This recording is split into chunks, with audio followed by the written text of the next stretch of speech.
But 2020 was the year of the Special Purpose Acquisition Company, or SPAC.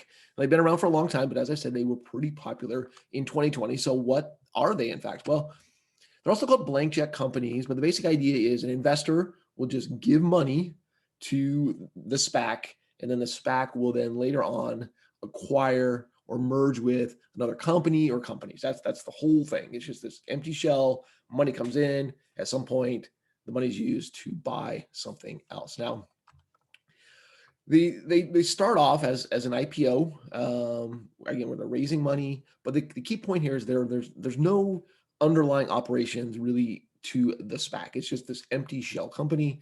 And they probably haven't even identified what the target company is that they will subsequently purchase. There are usually some timing stipulations in the prospectus for a SPAC. So, for example, it'll be something like, hey, they have to identify what the acquisition target is going to be within 2 months, and they have to actually acquire it within 2 years, something like that. But that's typically part of the process. But again, it's totally common for the acquisition target company to not have been named at the time of the SPAC IPO. So I do want to differentiate between a traditional IPO and a SPAC.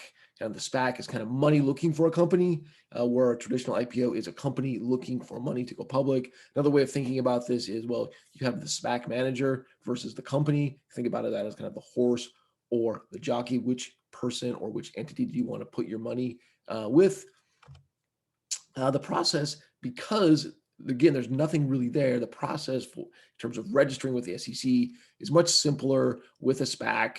I mean, the registration statement is pretty short. It's usually pretty boilerplate. It takes a couple of weeks versus months for a traditional IPO. I mean, the key thing is there's no historical financial statement, so there's nothing there to disclose. There's no assets. There's nothing there to describe. It's just a pretty simple process because really much is unknown.